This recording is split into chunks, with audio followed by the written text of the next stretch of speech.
Sir, सबसे पहला सवाल मेरा आपसे यही है कि 10 साल पुराने डीजल वाहन और 15 साल पुराने पेट्रोल वाहनों पर जो सख्ती अब दिल्ली में दिखाई जा रही है और उनको फ्यूल पंप्स पे फ्यूल नहीं मिलेगा, डिस्पोज करना पड़ेगा, ये जो सख्ती नहीं आई है, इससे दिल्ली के प्रदूषण पर कितना फर्क पड़ेगा? देखिए, प्रदूषण पे इस पे अच्छा खासा फर्क पड़ेगा। क्यों? क्योंकि अगर हम देखें कि दिल्ली में जो वायु प्रदूषण है उसका मुख्य कारण जो है वो वाहनों द्वारा उत्सर्जित जो ग्रीन हाउस गैसें हैं, कार्बन मोनोऑक्साइड, कार्बन डाइऑक्साइड और नाइट्रोजन ऑक्साइड, यही वो गैसें हैं। और साथ साथ PM 2.5 जो अत्यधिक विषाक्त कण है। तो अगर देखा जाए तुलनात्मक दृष्टि से, तो अनुपात की दृष्टि से, तो दिल्ली में जितना वायु प्रदूषण है उसका लगभग 30 से 40% जो है वो वाहनों द्वारा उत्सर्जित होता है। तो ऐसे में ये कदम बहुत ही स्वागत योग्य है, क्योंकि जो ELV है, एंड ऑफ लाइफ व्हीकल्स, उनसे जो उत्सर्जन होता है वो कम से कम 70 से 80% अधिक होता है उन वाहनों से जो नए हैं।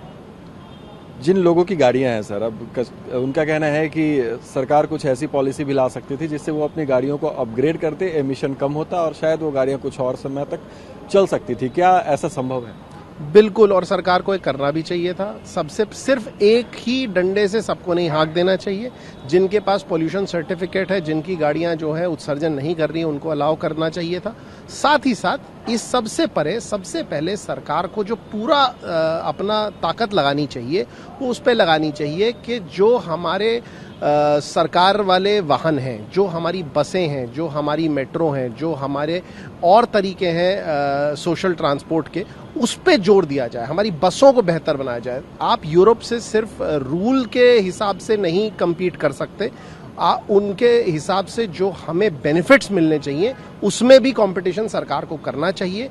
और जो पब्लिक ट्रांसपोर्ट है, जो सोशल ट्रांसपोर्ट है, जब तक उसको अच्छा नहीं बनाया जाएगा, उसको वर्ल्ड क्लास नहीं बनाया जाएगा, तब तक ये समस्या का समाधान अच्छे रूप से, एक समग्र रूप से नहीं मिल पाएगा। ये कहना कितना सही होगा कि अगर 10 साल और 15 साल पुरानी जो गाड़ियां हैं डीजल और पेट्रोल की, सिर्फ वो सड़कों से हट जाएंगी तो दिल्ली का क्या सारा प्रदूषण दूर हो जाएगा, या दिल्ली की बहुत बड़ी समस्या खत्म हो जाएगी? प्रदूषण की समस्या क्या नहीं आएगी? क्योंकि इसमें इंडस्ट्रीज हैं और बाकी तमाम फैक्टर्स हैं, सबके ऊपर काम करने की जरूरत है।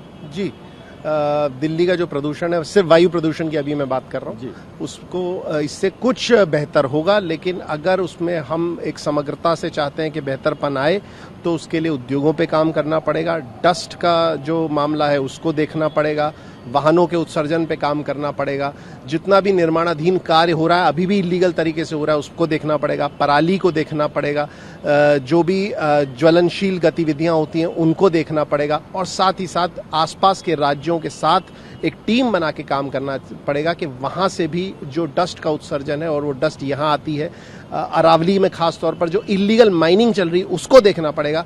ये सब जो एंगल है उनको देखकर उन पे काम करना पड़ेगा, तभी हमें कोई रिलीफ मिल सकता है।